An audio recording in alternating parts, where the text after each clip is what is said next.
Hey y'all. So, I want to talk about something here. Uh, something I've kind of touched on before, like a year ago or more. But I found this article the other day about. It's called "How I Both Need and Grieve My Gender Transition." Um, just talking about kind of the other side of transition because there's always kind of a narrative of like it's always, you know, this beautiful, wonderful thing that's happening, and no one talks about the harder sides of it, and the fact that you do have to grieve the loss of something also while you're celebrating the gain of something else. Um, and for a while, I've always been struggling with how do I talk about the past, like my past self. That's something that has been kind of like a thing in my mind a lot because a lot of the time I do feel completely detached from that. Um, like I think about that person and I don't feel like that was me, but I know that it was. But at the same time, there are parts of that person or parts of me that I have had to let go of and stuff as I've transitioned. And the person that wrote the article was even talking about how their top surgery is coming up and how while they're, let me just open it. While they're like looking forward to it, it's also like a little bit of a loss. Hey, don't you fucking dare, Johnny. Oh, he's a psycho.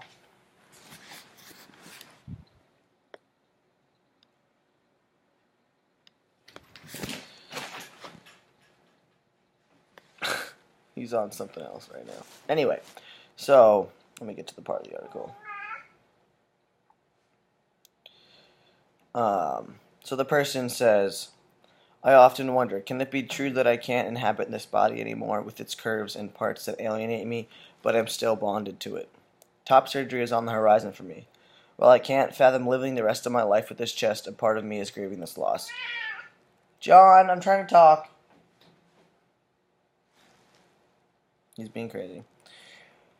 These curves are always guests, never residents, but their absence still means something for me. Um, yeah, so I don't know. I've never really thought about it too deeply till I read the article, but also, you know, I think it will be strange to see my chest after surgery.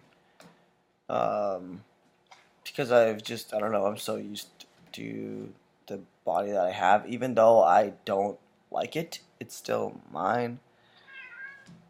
And I don't know.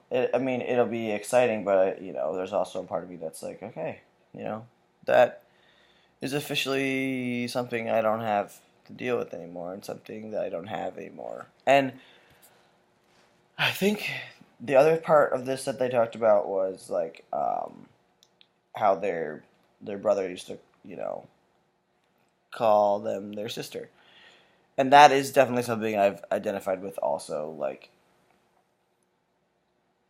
my sister and I were and still are very close, and I don't know. So it definitely is still weird for me to like be called her brother because for 22 years I was her sister, and that is a word that feels comfortable almost in a different way than the gender of it. It's just like the familiarity of being Lauren's sister versus Lauren's brother. I don't know.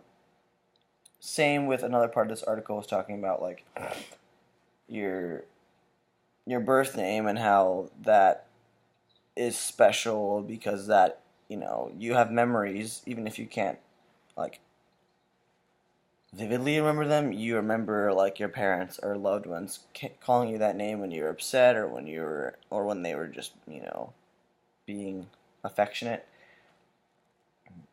Because I definitely feel that way. When my dad says red, I don't feel anything at all. It doesn't feel like a loving kind of thing. When my dad says Kayla, yes, it upsets me in a way because they're not validating me, but at the same time, it's also like a comfort.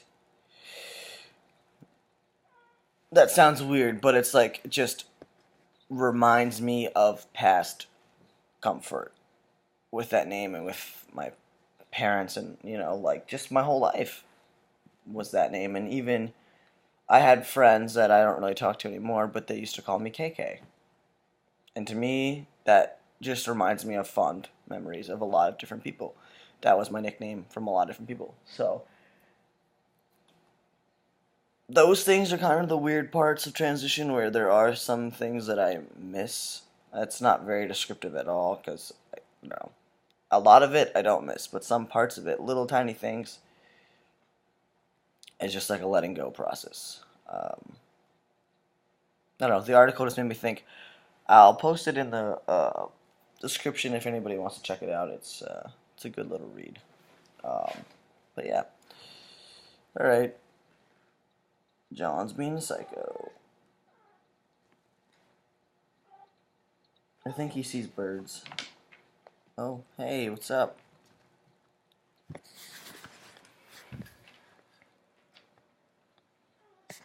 Yeah, he's definitely bird hunting right now. Anyway, that's all I got. Just some stupid rambling thoughts for you this morning. Yeah, hope you guys are having a great week, and I'll talk to you next time.